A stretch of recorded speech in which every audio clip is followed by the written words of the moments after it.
અત્યારે હાલ હું છું મહાદેવની નગરી ઉજ્જૈનમાં અને કહેવાય છે કે જ્યારે ખુદ શંકર ભગવાન જાતે જ તમને બોલાવે ત્યારે જ તમે ઉજ્જૈનમાં જઈ શકો છો, એના વગર જઈ નથી શકતા. તો અમે સવારે વહેલા ઉઠીને નહીં ધોઈને રેડી થઈને અમે નીકળી ગયા હતા મહાદેવની નગરી જોવા ઉજ્જૈનમાં.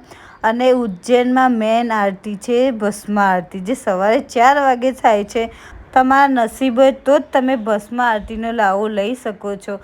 આ રાતના 11 વાગ્યાની લાઈન છે, ભસ્મ આરતીની આ લાઈન છે. કેટલી બધી અત્યારથી લાઈન ચાલુ થાય ત્યારે જઈને એમનો લાવો મળે છે ભસ્મ આરતીનો. મહાદેવની નગરીઓને એમનો દર્શન ના કરો. અમે પણ આરતી જોઈ હતી, પણ વીઆરમાં જોઈ હતી. મહાદેવ ભોળેનાથ છે તો સમજી જાય. અને અહીંયા એવું કહેવાય છે કે તમે સાચા મનથી જે પણ માગો એ તમારી મનોકામના શિવજી તમને પૂરી કરે છે. અને પહેલા અમે નાસ્તો કરી લઈએ, એ બહુ ભૂખ લાગી છે શિવજીના દર્શન કરીને. આ કૃષ્ણ ભગવાનનું મંદિર છે અને આ જગ્યાએ